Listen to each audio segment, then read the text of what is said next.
तो आज हम बात करेंगे मकर संक्रांति के बारे में। मकर संक्रांति का पौराणिक महत्व है। भीष्म पितामह ने बाणों की सैया पर लेटे लेटे उत्तरायण के इसी दिन की प्रतीक्षा एक लंबे समय तक की थी। हालांकि भीष्म पितामह जैसे योगी महात्मा पर कोई नियम लागू नहीं होता।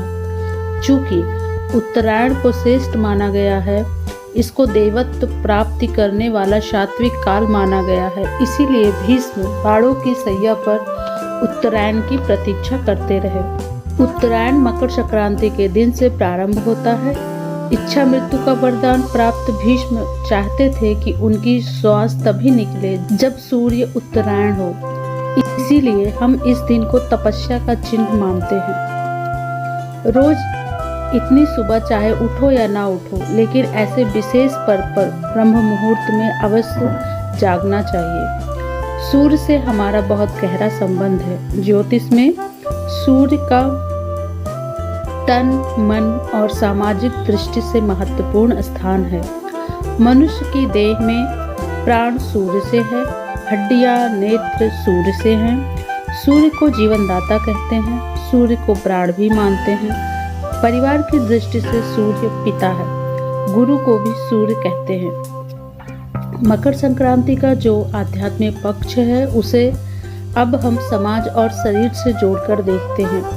अगर आप इस दिन सूर्य की साधना करेंगे, सूर्य से संबंधित दान करेंगे, तो ऐसा माना जाता है कि आप अपने तन के साथ साथ आध्यात्मिक उपलब्धि और सामाजिक क्षेत्र को बलवान करने का उपाय करते हैं। सूर्य उपासना करने से आपको ऐसी कृपा और शक्ति प्राप्त होती है कि आपके द्वारा आपके सद्गुरु के संबंध में कोई भूल चूक नहीं होती है। चूंकि मकर संक्रांति शनि की राशि है, अगर हम इसे आध्यात्मिक की दृष्टि से देखें तो शनि नाम है तपस्या का, शनि नाम है त्याग का, शनि नाम है खोज का, शनि नाम है संन्यास का, शनि नाम है वीतराग का। जिनको इनकी समझ नहीं है उनको शनि खराब लगते हैं, लेकिन धर्म की आध्यात्म की दृष्टि से शनि बहुत उत्तम है।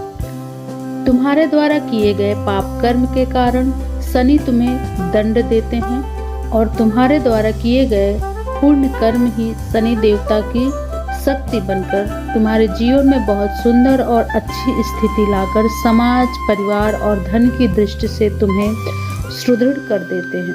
पौराणिक उदाहरण से समझे तो शनि भगवान शिव के भक्त हैं और शनि श्री कृष्ण के भी भक्त हैं। इसका मतलब शिव और श्री कृष्ण दोनों के ही भक्त शनि से सुरक्षित हो जाते हैं। शनि नाम दुख का भी है, शनि नाम मृत्यु का भी है। मृत्यु का दुख, रोग का दुख। अगर शरीर रोगी ना हो, ऐसी रोग मारक शक्ति मंत्र साधना द्वारा आएगी।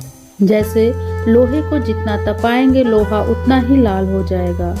जो तपस्याहीन मन है वह मन काला है, तपस्या से ही मन प्रदीप्त हो जाता है।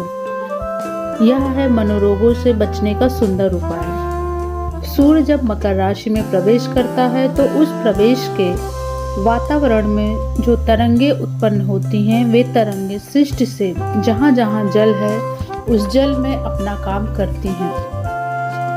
मनुष्य के शरीर में 70% जल है।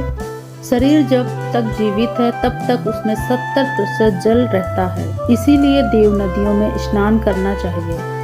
अगर आप कहते हो कि सूर्य का हमसे कोई लेना देना नहीं, तो आप बड़ी भूल में हैं। विश्व की तमाम पुरानी संस्कृतियों में सूर्य को उपासना का केंद्र बनाया गया है। रोम, मैक्सिको और भारत में जुड़े हुए पड़ोसी देशों में भी सूर्य की पूजा होती है। वहाँ सूर्य की मूर्तियाँ चिन्ह रूप में पूजी जाती हैं। अंतर बस इतना है कि भारत में मनुष्यों ने सूर्य को अत्यधिक खोज का विषय बनाया। सूर्य की हर गति का प्रभाव धरती के सभी जीवों पर पड़ता है। पुराण और ज्योतिष के दृष्टि से मकर संक्रांति का बहुत महत्व है। मकर संक्रांति के दिन की गई तपस्या, मंत्र, जप, दान, अनुष्ठान बहुत मंगलकारी होता है। इस विशेष दिन पर 11 मालाएं महामृत्युंजय मंत्र और 5 मालाएं गायत्री मंत्र का मानसिक जप करें। पहले हृदय पूर्वक संकल्प करें कि हे प्रभु, हम आपकी कृपा से मंत्र अनुष्ठान के लिए बैठ रहे हैं। हम संकल्प करते हैं कि शुभ मन और शुभ भाव के साथ मंत्र जप करेंगे। हमारा मंत्र जप सफल हो, हमारा मन पूर्ण रूप से मंत्रकार हो जाए। संक्रांति का मतलब यानी बदलाव। आप अपने मन को संक्रांति करिए, मतलब स्वयं को बदलिए। शरीर रोगी है तो उसे रोग से मुक्त करने का संकल्प करें। भूख प्यास सहन करने की क्षमता शरीर में लाएं। व्रतों का विधान भी इसीलिए है कि आप कम से कम उस दिन अन्न का त्याग करें। मनुष्य के अंदर कम से कम एक दिन की तपस्या तो होनी ही चाहिए। अगर इतनी भी नहीं तो जीवन का क्या लाभ। थोड़ा खाइए थोड़ा सोइए। यह केवल साधुओं के करने की बात नहीं है। आप जहाँ भी हैं, जीवन की जिस भी अवस्था में हैं, आप यह अभ्यास अवश्य करें। इतनी तपस्या आप में होनी चाहिए। जीवन में परिवर्तन इसी से आता है।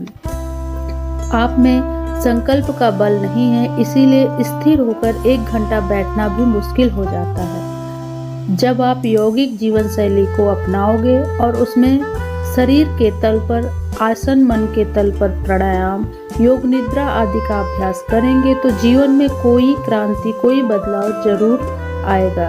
इसीलिए अपने उत्थान के लिए, अपने आप को श्रेष्ठ बनाने के लिए प्रयत्न करना आवश्यक है। इसके लिए मकर संक्रांति से उत्तम अवसर और कोई नहीं हो सकता। तो मकर संक्रांति का आपके जीवन में, समाज में बहुत ही महत्व है। तो ये थी मकर संक्रांति पर कुछ विशेष जानकारी। ऐसे ही और जानकारी हम इस चैनल पर लाते रहेंगे। हमारे चैनल को लाइक करिए, शेयर करिए और सब्सक्राइब करिए। धन्यवाद।